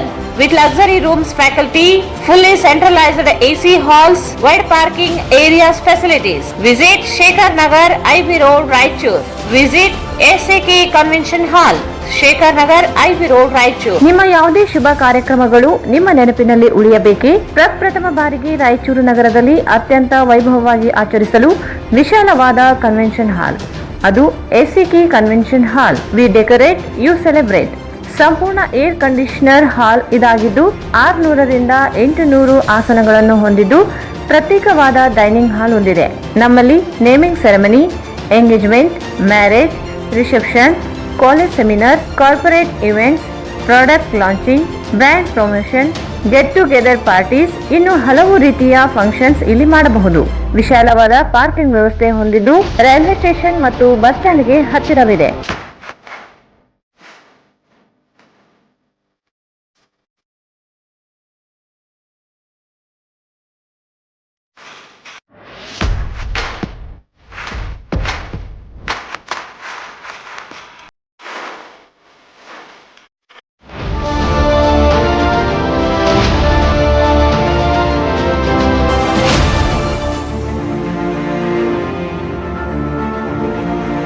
ಇಂದೇ ಭೇಟಿ ನೀಡಿ SAK convention ಹಾಲ್, Shekhar Nagar, IB road, Raichur. Mobile 9483770202. ಮತ್ತೊಮ್ಮೆ ವಾರ್ತೆಗಳಿಗೆ ಸ್ವಾಗತ. ಜಿಲ್ಲಾಡಳಿತ, ಜಿಲ್ಲಾ ಪಂಚಾಯತ್, ನಗರಸಭೆ ಹಾಗೂ ಕನ್ನಡ ಮತ್ತು ಸಂಸ್ಕೃತಿ ಇಲಾಖೆಯ ವತಿಯಿಂದ ಸಂತ ಕವಿ ಸರ್ವಜ್ಞ ಜಯಂತಿಯನ್ನು ನಗರದ ಪಂಡಿತ್ ಸಿದ್ದರಾಮ ಜಂಬಲ್ದಿನ್ನಿ ಜಿಲ್ಲಾ ರಂಗಮಂದಿರದಲ್ಲಿ ಅಪರ ಜಿಲ್ಲಾಧಿಕಾರಿ ಅಶೋಕ್ ದುಡಗುಂಟಿ ಅವರು ಜ್ಯೋತಿ ಬೆಳಗಿಸುವ ಮೂಲಕ ಉದ್ಘಾಟಿಸಿದರು. ಜಿಲ್ಲಾಡಳಿತ, ಜಿಲ್ಲಾ ಪಂಚಾಯತ್, ನಗರಸಭೆ ಹಾಗೂ ಕನ್ನಡ ಮತ್ತು ಸಂಸ್ಕೃತಿ ಇಲಾಖೆಯ ವತಿಯಿಂದ ಸಂತ ಕವಿ ಸರ್ವಜ್ಞ ಜಯಂತಿಯನ್ನು ನಗರದ ಪಂಡಿತ್ ಸಿದ್ದರಾಮ ಜಂಬಲ್ದಿನ್ನಿ ರಂಗಮಂದಿರದಲ್ಲಿ ಅಪರ ಜಿಲ್ಲಾಧಿಕಾರಿ ಅಶೋಕ್ ದುಡಗುಂಟಿ ಅವರು ಜ್ಯೋತಿ ಬೆಳಗಿಸುವ ಮೂಲಕ ಉದ್ಘಾಟಿಸಿದರು. ನಂತರ ಸಹಾಯಕ ಆಯುಕ್ತ SS ಸಂಪಗಾವಿ ಅವರು ಕಾರ್ಯಕ್ರಮವನ್ನು ಉದ್ದೇಶಿಸಿ ಮಾತನಾಡಿ, ಸರ್ವಜ್ಞ ಜಯಂತಿಯು ಅತ್ಯಂತ ಮಹತ್ವದ ಕಾರ್ಯಕ್ರಮವಾಗಿದ್ದು, ಸರ್ವಜ್ಞರು ತಮ್ಮ ವಚನಗಳು ಹಾಗೂ ತ್ರಿಪದಿಗಳ ಮೂಲಕ ಸಮಾಜವನ್ನು ಸುಧಾರಿಸುವ ಕೆಲಸವನ್ನು ಮಾಡಿದ್ದಾರೆ ಎಂದು ಹೇಳಿದರು. 1000ಕ್ಕೂ ಹೆಚ್ಚು ತ್ರಿಪದಿಗಳನ್ನು ರಚಿಸಿದ್ದು, ತ್ರಿಪದಿಗಳಲ್ಲಿ ಹೆಚ್ಚಾಗಿ ಅರಿವು ಮೂಡಿಸುವ ಮತ್ತು ಅನುಭವಗಳನ್ನು ತೋರಿಸುವ ಕಾರ್ಯ ಮಾಡಿದ್ದಾರೆ. ಜಗತ್ತಿನ ಬೆರಳೆಣಿಕೆಯಷ್ಟು ಆಶು ಕವಿಗಳಲ್ಲಿ ಸಂತ ಕವಿ ಸರ್ವಜ್ಞ ಮೊದಲಿಗರಾಗಿದ್ದು, ತಮ್ಮ ಕವನಗಳ ಮೂಲಕ ಜ್ಞಾನದಿಂದ ಸುಖ ಸಂತೋಷಗಳನ್ನು ಕಾಣಬಹುದಾಗಿದೆ ಎಂಬ ಸಂದೇಶವನ್ನು ತೋರಿಸಿಕೊಟ್ಟಿದ್ದಾರೆ ಎಂದು ತಿಳಿಸಿದ್ದಾರೆ.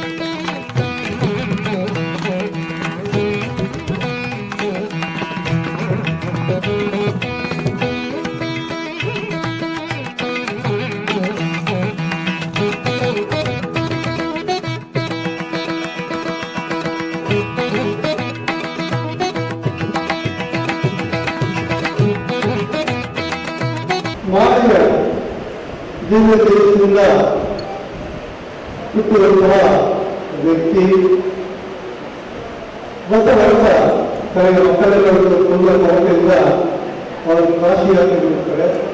ಕಾಶಿ ಯಾತ್ರೆ ಹೋದಾಗ ಕಾಶಿ ವಿಶ್ವನಾಥ ಅವರ ಕರ್ತನೆ ಬಂದು ನನಗೆ ಮಗು ಪ್ರಾಪ್ತ ಆಗುತ್ತೆ. ಆ ಮಗು ಕೂಡ ಮುಂದಿನ ಕಾಲದಲ್ಲಿ ಜಗತ್ ಪ್ರಸಿದ್ಧವಾದಂತಹ ವ್ಯಕ್ತಿಯಾಗಿ ಹೇಳ್ತಾರೆ. ಅದೇ ರೀತಿಯಾಗಿ ಮಾಳಿ ಕುಂಬಾರ ಮಳೆಯವರು ಮತ್ತು ಬಸವಣ್ಣನವರ ಮಗುವಾಗಿ ಕರವಂತರವರು ಬರುತ್ತಾರೆ. ವಿಚಾರಿಸಿದ ಮೇಲೆ ಮಗು ಗುರುಗಳಿಗೆ ಮತ್ತು ಮಠಗಳಿಗೆ ಗುರುದರ್ಶನಗಳನ್ನು ಪಡ್ಕೊಂಡು ಒಳ್ಳೆಯ ಜ್ಞಾನಾರ್ಜನೆಯನ್ನು ಪಡ್ಕೊಂಡು ಒಬ್ಬ ವಿದ್ವಾಂಸ ಆಗ್ತಾರೆ. ಅವರು 1000ಕ್ಕೂ ಹೆಚ್ಚು ತ್ರಿಪದಿಗಳನ್ನು ಬರೆದಿದ್ದಾರೆ. ತ್ರಿಪದಿಗಳಂದ್ರೆ ನಮ್ಮ ಜೀವನದಲ್ಲಿ ಏನನ್ನು ನಾವು ಅವರನ್ನು ನಡೀತಾ ಇರ್ತೀವಿ, ಅರಿವೇ ಗುರುವಾದಂಥದ್ದರ ಬಿಟ್ಟು ಯಾರು ನಡೀತಿರ್ತಾರೆ ಅಂತವರಿಗೆ ಅರಿವನ್ನು ಮುಗಿಸಿದಂತಹ ಒಂದು ತ್ರಿಪದಿಗಳ ಮೂಲಕವಾಗಿ ಜನರಿಗೆ ಸಂದೇಶವನ್ನು ನೀಡಿ ಸಮಾಜ ಸುಧಾರಣೆಯನ್ನ ಮಾಡತಕ್ಕಂಥ ಏಕೈಕ ವ್ಯಕ್ತಿ ಅಂದರೆ ನಮ್ಮ ಸಭೆ. ಅವರ ತ್ರಿಪದಿಗಳಲ್ಲಿ ಸಾಕಷ್ಟು ಅನುಭವ ಮಾತುಗಳು ಹೇಳಿದ್ದಾರೆ. ಕಷ್ಟಪಟ್ಟ ವ್ಯಕ್ತಿ ಯಾವಾಗ ಬರ್ತಾನೆ ಅದೇ ವ್ಯಕ್ತಿ ಅತ್ಯಂತ ಉತ್ತಮವಾದಂತಹ ವ್ಯಕ್ತಿ. ಸುಖ ಮತ್ತು ಸಂತೋಷದಿಂದ ಮೇಲೆ ಬಂದಾಗ ಕಷ್ಟದ ಅನುಭವದಲ್ಲೇ ಇರತಕ್ಕಂಥ ವ್ಯಕ್ತಿ ಆ ವ್ಯಕ್ತಿಗೆ ಮನುಷ್ಯತ್ವವಾದ ಮಾತುಗಳು ಆ ವ್ಯಕ್ತಿ ಹೇಳಿದ್ದಾರೆ. ಅದರಂತೆ ಇವರು ಕವಿಗಳಾಗಲು ಸಾಕಷ್ಟು ಕವನಗಳನ್ನು ಬರುತ್ತಾರೆ ಮತ್ತು ಆಶು ಕವಿ ನಿಂತಲ್ಲಿ ಕವಿಯನ್ನ ಬರೆಯತಕ್ಕಂಥದ್ದು. ಆಶು ಕವಿಯವರೇ ಈಗ ಒಬ್ಬರು ಆ ವ್ಯಕ್ತಿ ಬಗ್ಗೆ ಆಗಿಂದಾಗ ಕವನವನ್ನ ಬರೆದು ಹೇಳುತ್ತಾ ವ್ಯಕ್ತಿ ನಮ್ಮ ಹಾಗೆ ಪ್ರಿಪ್ರೇಷನ್ ಮಾಡ್ಕೊಂಡು ಇದು ಬಂದು ಹೇಳಿ ಅಂತಲ್ಲ. ಆಶು ಕವಿ ಹೆಚ್ಚಿನಲ್ಲಿ ಇರತಕ್ಕಂತಹ ಬೆಳವಣಿಗೆಯಲ್ಲಿರ್ತಕ್ಕಂತಹ ವ್ಯಕ್ತಿಗಳಲ್ಲಿ ಸರ್ವಜ್ಞರು ಒಬ್ಬರು. ತಹಸೀಲ್ದಾರ್ ಸುರೇಶ್ ವರ್ಮಾ ಮಾತನಾಡಿ, ಸರ್ವಜ್ಞ ಕವಿಗಳು ತಮ್ಮ ತ್ರಿಪದಿಗಳ ಮೂಲಕ ಸಮಾಜವನ್ನು ಬಡಿದೆಬ್ಬಿಸಿದ್ದಾರೆ. ಅವರ ವಚನಗಳು ಸಮಾಜದ ಎಲ್ಲಾ ವ್ಯಕ್ತಿಗಳಿಗೆ ಜೀವನ ಮಾರ್ಗದರ್ಶನವಾಗಿವೆ. ಸಂಕಷ್ಟಗಳನ್ನು ಮೌಢ್ಯತೆಯನ್ನು ಹೋಗಲಾಡಿಸುವುದರ ಜೊತೆಗೆ ಶಿಕ್ಷಣದಿಂದ ನಿರ್ಭಯ ಬದುಕನ್ನು ನಡೆಸಬಹುದಾಗಿದೆ ಎಂಬ ಸಮ ಸಂದೇಶವನ್ನು ತಮ್ಮ ವಚನದ ಮೂಲಕ ತಿಳಿಸಿದ್ದಾರೆ ಎಂದು ಹೇಳಿದರು. ಮಹಾನಕವಿಯ ವಿಚಾರಗಳನ್ನು ಇಂದಿನ ಜಯಂತಿ ಉತ್ಸವದಲ್ಲಿ ಸ್ಮರಿಸುವುದು ನಮ್ಮೆಲ್ಲರ ಅರ್ಥಕರ್ತವ್ಯವಾಗಿದೆ. ಯಾಕಂದ್ರೆ ಸರ್ವಜ್ಞ ಅಂದ್ರೆ ಏನು? ಕನ್ನಡ ಸಾಹಿತ್ಯದ ನೆಲೆಯಲ್ಲಿ ಅತ್ಯಂತ ಪ್ರಜ್ಞಾವಂತ, ಅತ್ಯಂತ ಪಂಡಿತ, ತನ್ನ ನಿಷ್ಠೋರ ವಿಚಾರಗಳಿಂದ ತ್ರಿಪದಿ ಮೂಲಕ ಸಮಾಜವನ್ನು ಒಡೆಬೆಚ್ಚುವುದರ ಮೂಲಕ ಸುಧಾರಣೆ ದಾರಿಗೆ ತಂದಂತ ಏಕೈಕ ವ್ಯಕ್ತಿ ಅಂದ್ರೆ ಸರ್ವಜ್ಞ.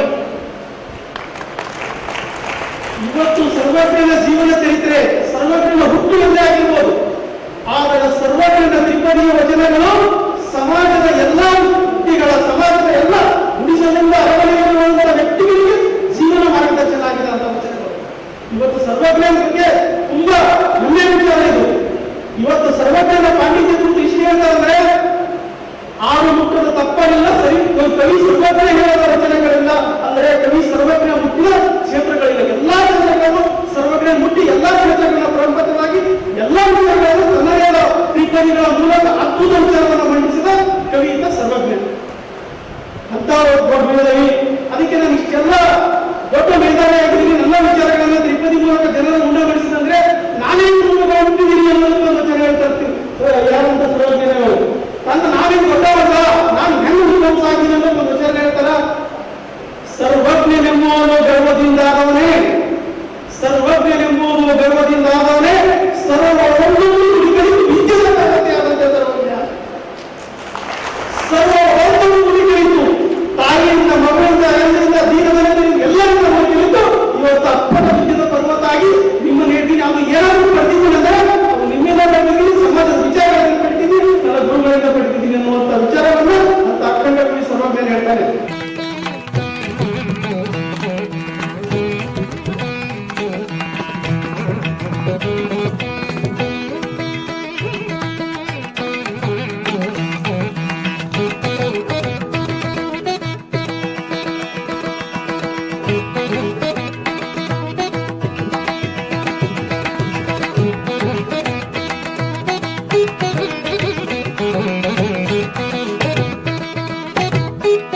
ನಿವೃತ್ತ ಪ್ರಾಚಾರ್ಯ ವೈ ಸುರೇಂದ್ರ ಬಾಬು ಉಪನ್ಯಾಸ ನೀಡಿ 16ನೇ ಶತಮಾನದ ಶ್ರೇಷ್ಠ ಕವಿಗಳಲ್ಲೊಬ್ಬರಾದ ಸರ್ವಜ್ಞರು 3 ಸಾಲುಗಳಲ್ಲಿ ಅರ್ಥಪೂರ್ಣ ವಚನಗಳನ್ನು ನೀಡಿದ್ದಾರೆ.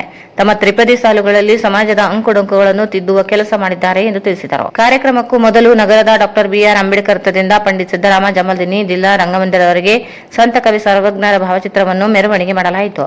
ಕಾರ್ಯಕ್ರಮದಲ್ಲಿ ಕನ್ನಡ ಮತ್ತು ಸಂಸ್ಕೃತಿ ಇಲಾಖೆಯ ಸಹಾಯಕ ನಿರ್ದೇಶಕಿ ಮಂಗಳಾ ನಾಯಕ್, ಸಮಾಜದ ಮುಖಂಡರಾದ ಚನ್ನಣ್ಣಗೌಡ, ರಾಮು, ಶಿವರಾಜಪ್ಪ, ವೀರಭದ್ರಪ್ಪ, ಭೀಮಪ್ಪ ಸೇರಿದಂತೆ ಇನ್ನಿತರರಿದ್ದರು. ಜಿಲ್ಲಾಡಳಿತ, ಜಿಲ್ಲಾ ಪಂಚಾಯತ್, ಕನ್ನಡ ಮತ್ತು ಸಂಸ್ಕೃತಿ ಇಲಾಖೆ, ನಗರಸಭೆ ಮತ್ತು ಕುಂಬಾರ ಸಮಾಜದ ಸಂಯುಕ್ತಾಶ್ರಯದಲ್ಲಿ ನಗರದಲ್ಲಿ ಸರ್ವಜ್ಞ ಜಯಂತಿಯನ್ನು ಸಂಭ್ರಮದಿಂದ ಆಚರಿಸಲಾಯಿತು. ಜಿಲ್ಲಾಡಳಿತ, ಜಿಲ್ಲಾ ಪಂಚಾಯತ್, ಕನ್ನಡ ಮತ್ತು ಸಂಸ್ಕೃತಿ ಇಲಾಖೆ, ನಗರಸಭೆ ಮತ್ತು ಕುಂಬಾರ ಸಮಾಜದ ಸಂಯುಕ್ತಾಶ್ರಯದಲ್ಲಿನ ನಗರದಲ್ಲಿ ಸರ್ವಜ್ಞ ಜಯಂತಿಯನ್ನು ಸಂಭ್ರಮದಿಂದ ಆಚರಿಸಲಾಯಿತು. ನಗರದ ಅಂಬೇಡ್ಕರ್ ವೃತ್ತದಲ್ಲಿ ಸರ್ವಜ್ಞ ಭಾವಚಿತ್ರಕ್ಕೆ ವಿಶೇಷ ಪೂಜೆ ಸಲ್ಲಿಸಿ ಅಪರ ಜಿಲ್ಲಾಧಿಕಾರಿ ಅಶೋಕ್ ದುಡುಗುಂಟಿ ಅವರು ಚಾಲನೆ ನೀಡಿದರು. ನಗರದ ಅಂಬೇಡ್ಕರ್ ವೃತ್ತದಿಂದ ಆರಂಭವಾದ ಮೆರವಣಿಗೆ ಸಾರ್ವಜನಿಕ ಉದ್ಯಾನವನದ ಮೂಲಕ ಪಂಡಿತ್ ಸಿದ್ದರಾಮ ಜಂಬಲ್ದಿನಿ ರಂಗಮಂದಿರದವರೆಗೆ ನಡೆಯಿತು. ಮೆರವಣಿಗೆಯಲ್ಲಿ ವಿವಿಧ ಕಲಾ ತಂಡಗಳು ಭಾಗವಹಿಸಿದ್ದು ನೋಡುಗರನ್ನು ರಂಜಿಸಿದವು.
ಈ ಸಂದರ್ಭದಲ್ಲಿ ತಹಸೀಲ್ದಾರ್ ಸುರೇಶ್ ವರ್ಮಾ, ಕನ್ನಡ ಮತ್ತು ಸಂಸ್ಕೃತಿ ಇಲಾಖೆ ಉಪನಿರ್ದೇಶಕಿ ಮಂಗಳಾ ನಾಯಕ್, ಕುಂಬಾರ ಸಮಾಜದ ವಿಭಾಗೀಯ ಅಧ್ಯಕ್ಷ ವೈ ಸುರೇಂದ್ರ ಬಾಬು, ಜಿಲ್ಲಾಧ್ಯಕ್ಷ ಕೆ ಶಿವರಾಜ್ ವಡ್ಲೂರು, ಪ್ರಧಾನ ಕಾರ್ಯದರ್ಶಿ ಕೆ ಪರಶುರಾಮ್ ಡಿ ರಾಂಪುರು, ಉಪಾಧ್ಯಕ್ಷ ಕೆ ವೀರೇಶ್ ಬಾಯ್ದೊಡ್ಡಿ, ಬಸವರಾಜ್ ಮಾಡಗಿರಿ, ಕೆ ಮಲ್ಲಿಕಾರ್ಜುನ ಸೇರಿದಂತೆ ಸಮಾಜದ ಬಾಂಧವರು ಭಾಗವಹಿಸಿದ್ದರು. ಜ್ಞಾನ ದೇಗುಲವಿದು, ಕೈ ಮುಗಿದು ಒಳಗೆ ಬನ್ನಿ ಎನ್ನುವ ಕುವೆಂಪು ಅವರ ಅರ್ಥಪೂರ್ಣ ವಾಕ್ಯವನ್ನು ಬದಲಾಯಿಸಲು ಹೊರಟಿರುವ ರಾಜ್ಯ ಸರ್ಕಾರದ ನಡೆ ಖಂಡಿಸಿ ಅಖಿಲ ಭಾರತೀಯ ವಿದ್ಯಾರ್ಥಿ ಪರಿಷತ್ ವತಿಯಿಂದ ಜಿಲ್ಲಾಧಿಕಾರಿ ಕಚೇರಿ ಎದುರು ಪ್ರತಿಭಟನೆ ನಡೆಸಿ ಮನವಿ ಸಲ್ಲಿಸಿದರು. ಜ್ಞಾನ ದೇಗುಲವಿದು, ಕೈ ಮುಗಿದು ಒಳಗೆ ಬನ್ನಿ ಎನ್ನುವ ಕುವೆಂಪು ಅವರ ಅರ್ಥಪೂರ್ಣ ವಾಕ್ಯವನ್ನು ಬದಲಾಯಿಸಲು ಹೊರಟಿರುವ ರಾಜ್ಯ ಸರ್ಕಾರದ ನಡೆ ಖಂಡಿಸಿ ಅಖಿಲ ಭಾರತೀಯ ವಿದ್ಯಾರ್ಥಿ ಪರಿಷತ್ ವತಿಯಿಂದ ಜಿಲ್ಲಾಧಿಕಾರಿ ಕಚೇರಿ ಎದುರು ಪ್ರತಿಭಟನೆ ನಡೆಸಿ ಮನವಿ ಸಲ್ಲಿಸಿದರು. ರಾಜ್ಯ ಸರ್ಕಾರ ರಾಜ್ಯದ ಎಲ್ಲಾ ಶಾಲಾ ಕಾಲೇಜುಗಳು ಮತ್ತು ವಿಶ್ವವಿದ್ಯಾಲಯಗಳಲ್ಲಿ ಕೆಲವೊಂದು ಕ್ಷುಲ್ಲಕ ಕಾರಣಗಳನ್ನು ಮುಂದಿಟ್ಟುಕೊಂಡು ಗೊಂದಲವನ್ನು ಸೃಷ್ಟಿ ಮಾಡುತ್ತಿದೆ. ಸಮಾಜ ಕಲ್ಯಾಣ ಇಲಾಖೆಯ ಅಧೀನದಲ್ಲಿ ಬರುವ ಶಾಲೆಗಳಲ್ಲಿ ಪರಂಪರೆಯಿಂದ ನಡೆದುಕೊಂಡು ಬಂದಿದ್ದ ಸರಸ್ವತಿ, ಗಣಪತಿ ಮೊದಲಾದ ರೀತಿಯ ಧಾರ್ಮಿಕ ಪೂಜೆಗಳನ್ನು ಮಾಡುವುದನ್ನು ನಿಷೇಧ ಮಾಡಿ ಗೊಂದಲವನ್ನು ಸೃಷ್ಟಿ ಮಾಡಿತ್ತು. ಆ ಆದೇಶವನ್ನು ಹಿಂತೆಗೆದುಕೊಂಡಿದ್ದ ಸರ್ಕಾರ ಈಗ ಮತ್ತೆ ವಸತಿ ಶಾಲೆಗಳಲ್ಲಿ ಜ್ಞಾನಪೀಠ ಪ್ರಶಸ್ತಿ ಪುರಸ್ಕೃತ ಕುವೆಂಪು ಅವರ ವಾಕ್ಯ ಜ್ಞಾನ ದೇಗುಲವಿದು, ಕೈ ಮುಗಿದು ಒಳಗೆ ಬನ್ನಿ ಎನ್ನುವ ಘೋಷಣೆಯನ್ನು ಬದಲಾವಣೆ ಮಾಡಿ ಜ್ಞಾನ ದೇಗುಲವಿದು, ಧೈರ್ಯವಾಗಿ ಪ್ರಶ್ನಿಸಿ ಎನ್ನುವ ವಾಕ್ಯವನ್ನು ಹಾಕಿರುವ ಸರ್ಕಾರದ ನಡೆ ಖಂಡಿಸಿದರು. ಎಲ್ಲಾ ವಿದ್ಯಾರ್ಥಿ ಸಮುದಾಯಕ್ಕೆ ಪ್ರೇರಣೆದಾಯಕವಾಗಿರುವ ರಾಜ್ಯದ ಜ್ಞಾನಪೀಠ ಪ್ರಶಸ್ತಿ ಪುರಸ್ಕೃತ ಕುವೆಂಪು ಅವರ ವಾಕ್ಯಗಳನ್ನು ತಿರುಚಿ ಸರ್ಕಾರ ವಿದ್ಯಾರ್ಥಿ ಸಮುದಾಯಕ್ಕೆ ಯಾವ ಸಂದೇಶವನ್ನು ಕೊಡಲು ಹೊರಟಿದೆ ಎಂಬುದು ರಾಜ್ಯದ ವಿದ್ಯಾರ್ಥಿ ಸಮುದಾಯದ ಪ್ರಶ್ನೆಯಾಗಿದೆ. ವಿದ್ಯೆಯನ್ನು ಕಲಿಯಲು ಬರುವ ವಿದ್ಯಾರ್ಥಿಗಳಲ್ಲಿ ಇರಬೇಕಾದದ್ದು ಶ್ರದ್ಧೆ, ಜ್ಞಾನಕ್ಕೆ ಶರಣಾಗುವ ಗುಣ. ಇದು ಗುಲಾಮಿತನವಲ್ಲ. ವಿನಯ, ಪ್ರಶ್ನಿಸುವ ಮನೋಭಾವನೆ ಹುಟ್ಟಬೇಕಾದುದು ಕಲಿಕೆ ಪೂರ್ಣಗೊಳ್ಳುವಾಗ. ಶಾಲೆಗೆ ಪ್ರವೇಶ ಪಡೆದಾಗಲೇ ಪ್ರಶ್ನಿಸುವುದು ಎಂದರೆ ಅಸಂಬದ್ಧ, ಗೊಂದಲಗಳನ್ನು ಹುಟ್ಟುಹಾಕುವುದೇ ಆಗಿದೆ. ಶಿಕ್ಷಣ ಕ್ಷೇತ್ರದಲ್ಲಿ ತಮ್ಮ ಸಿದ್ಧಾಂತದ ರಾಜಕಾರಣವನ್ನು ಸೇರ್ಪಡೆ ಮಾಡಲು ಹೊರಟಿರುವ ಸರ್ಕಾರದ ನಡೆಗೆ ಆಕ್ರೋಶ ವ್ಯಕ್ತಪಡಿಸಿದರು. ವಿದ್ಯಾರ್ಥಿ ಸಮುದಾಯ ಶಿಕ್ಷಣ, ದೇಶ, ರಾಷ್ಟ್ರೀಯತೆ, ಭಾರತೀಯ ಸಂಸ್ಕಾರ, ಭಾರತೀಯ ರಾಷ್ಟ್ರಪುರುಷರ ಈ ವಿಚಾರದ ಅಡಿಯಲ್ಲಿ ಮುಂದುವರಿಯಬೇಕೇ ಹೊರತು ಪಕ್ಷದ ಸಿದ್ಧಾಂತವನ್ನು ವಿದ್ಯಾರ್ಥಿಗಳ ಮೇಲೆ ಹೇರಲು ಹೊರಟಿರುವುದು ಶೋಚನೀಯ ಸಂಗತಿಯಾಗಿದೆ. ಶಿಕ್ಷಣ ಸಂಸ್ಥೆಗಳನ್ನು ರಾಜಕೀಯ ವಿಚಾರದ ಓಲೈಕೆಯ ಕೇಂದ್ರವಾಗಿಸಲು ಪ್ರಯತ್ನಿಸಿದರೆ ವಿದ್ಯಾರ್ಥಿ ವೃಂದ ತೀವ್ರವಾಗಿ ಪ್ರತಿಭಟಿಸಲಿದೆ. ಕೂಡಲೇ ಸರ್ಕಾರ ಆದೇಶವನ್ನು ಹಿಂಪಡೆದು ಈ ಮೊದಲಿನ ವಾಕ್ಯವನ್ನೇ ಉಳಿಸಿಕೊಳ್ಳಬೇಕು ಎಂದು ಆಗ್ರಹಿಸಿದರು. ಈ ಸಂದರ್ಭದಲ್ಲಿ ನಗರ ಕಾರ್ಯದರ್ಶಿ ಭೀಮೇಶ್ ಸಾಗರ್, ಶಶಿವರ್ಧನ್, ಪ್ರಶಾಂತ್, ಗಣೇಶ್, ಶಿವಕುಮಾರ್, ಮುಸ್ತಫಾ, ಗಂಗಾಧರ್, ರಾಜೇಶ್, ರವಿಕುಮಾರ್, ನವೀನ್, ಶಾಂತಕುಮಾರ್, ಪ್ರಸಾದ್, ಹುಲಿಯಮ್ಮ, ದಿವ್ಯಾ ಸೇರಿದಂತೆ ಅನೇಕರಿದ್ದರು. ಪಟ್ಟಣದ 8ನೇ ವಾರ್ಡಿನಲ್ಲಿ ಆಕಸ್ಮಿಕ ಬೆಂಕಿ ತಗುಲಿ 6 ಎಕರೆ ಹುಲ್ಲು ಬಣವೆ ಮತ್ತು ಒಂದು ಆಕಳು ಸುಟ್ಟು ಕರಕಲಾಗಿದೆ. ಅಲ್ಲದೆ ಬೆಂಕಿ ತಗುಲಿ ಕರವೊಂದರ ಚರ್ಮ ಸಂಪೂರ್ಣ ಸುಟ್ಟು ಗಂಭೀರ ಗಾಯವಾಗಿದೆ. ಪಟ್ಟಣದ 8ನೇ ವಾರ್ಡಿನಲ್ಲಿ ಆಕಸ್ಮಿಕ ಬೆಂಕಿ ತಗುಲಿ 6 ಎಕರೆ ಹುಲ್ಲು ಬಣವೆ ಮತ್ತು ಒಂದು ಆಕಳು ಸುಟ್ಟು ಕರಕಲಾಗಿದೆ. ಅಲ್ಲದೆ ಬೆಂಕಿ ತಗುಲಿ ಕರುವೊಂದರ ಚರ್ಮ ಸಂಪೂರ್ಣ ಸುಟ್ಟು ಗಂಭೀರ ಗಾಯವಾಗಿದೆ. ಮಾದೇವಮ್ಮ ಗಂಡ ರೇವಣಪ್ಪ ಇವರ ಸುಮಾರು 6 ಎಕರೆ ಹುಲ್ಲು ಬಣವೆಗೆ ಆಕಸ್ಮಿಕ ಬೆಂಕಿ ತಗುಲಿದ್ದು ಕಂಡ ಸಾರ್ವಜನಿಕರು ಅಗ್ನಿಶಾಮಕ ದಳಕ್ಕೆ ಕರೆ ಮಾಡಿದ್ದಾರೆ. ಸಮಯಕ್ಕೆ ಸರಿಯಾಗಿ ಬಂದ ಎಫ್ಎಸ್ಒ ನರಸಪ್ಪ ತಂಡ ಬೆಂಕಿ ನಂದಿಸುವಲ್ಲಿ ಯಶಸ್ವಿಯಾಗಿದ್ದಾರೆ. ಹುಲ್ಲು ಬಣವೆಯ ಪಕ್ಕದಲ್ಲಿ ಕಟ್ಟಿದ್ದ ಎಮ್ಮೆಗಳನ್ನು ಸಾರ್ವಜನಿಕರು ಬಿಚ್ಚಿ ಜೀವ ರಕ್ಷಿಸಿದ್ದಾರೆ. ಬಣವೆಯ ಸುತ್ತಲೂ ಮನೆಗಳು ಇದ್ದು ಅಗ್ನಿಶಾಮಕ ದಳ ಯಶಸ್ವಿ ಕಾರ್ಯಾಚರಣೆಯಿಂದ ಭಾರೀ ಅನಾಹುತ ತಪ್ಪಿದಂತಾಗಿದೆ. ಕೊನೆಯಲ್ಲಿ ಮತ್ತೊಮ್ಮೆ ಮುಖ್ಯಾಂಶಗಳು. ಯರಗೇರದಲ್ಲಿ ಶ್ರೀ ವಾಸವಿ ದೇವಿ ಮೂರ್ತಿ ಪ್ರತಿಷ್ಠಾಪನೆ ಫೆಬ್ರವರಿ 22ರಿಂದ 24ರವರೆಗೆ ಮಂತ್ರಾಲಯ ಶ್ರೀಗಳು ಭಾಗಿ. ನಿಜಾಮುದ್ದೀನ್. ಗುರು ಸಾರ್ವಭೌಮ ವಿದ್ಯಾಪೀಠದ ಶತಮಾನೋತ್ಸವ ಜವಾಹರನಗರ ಶಾಖೆ ಪಂಚವಾರ್ಷಿಕೋತ್ಸವ 22ರಿಂದ 26ರವರೆಗೆ ಆಯೋಜನೆ. ದ್ವಾರಕಾನಾಥಾಚಾರ್ಯ. ವಿಕಲಚೇತನರ ಸಮಸ್ಯೆಗಳಿಗೆ ಸ್ಪಂದಿಸದ ಜಿಲ್ಲಾಡಳಿತ, ಯೋಜನೆಗಳ ಜಾರಿಗೆ ಹಿನ್ನಡೆ. ಸುರೇಶ್ ಭಂಡಾರಿ.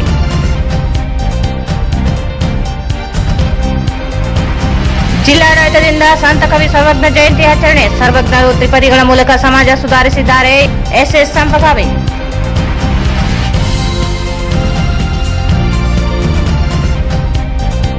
ಸರ್ವಜ್ಞ ಜಯಂತಿ ಭಾವಚಿತ್ರದ ಭವ್ಯ ಮೆರವಣಿಗೆ.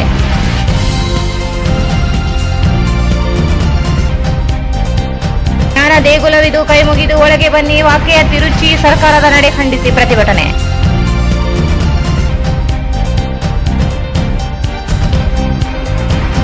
ಮತ್ತು ಆಕಸ್ಮಿಕವಾಗಿ ಬಣವೆಗೆ ಬೆಂಕಿ, ಆಕಳು ಬಲಿ.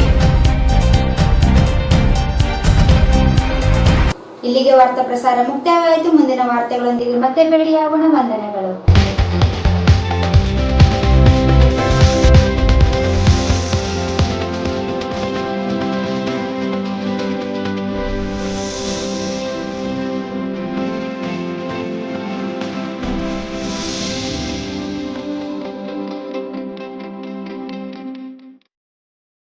ವಾರ್ತೆಗಳನ್ನು ಪ್ರಾಯೋಜಿಸಿದವರು N150 ಸಂಪರ್ಕಿಸಿ ಶ್ರೀ ಬಾಲಾಜಿ ಬಜಾಜ್, ಗಂಜ್ ಕಲ್ಯಾಣ ಮಂಟಪ ಪಕ್ಕ, ಗಂಜ್ ರಸ್ತೆ, ರಾಯಚೂರು. ಶ್ರೀ ರಾಘವೇಂದ್ರ ಘೀ,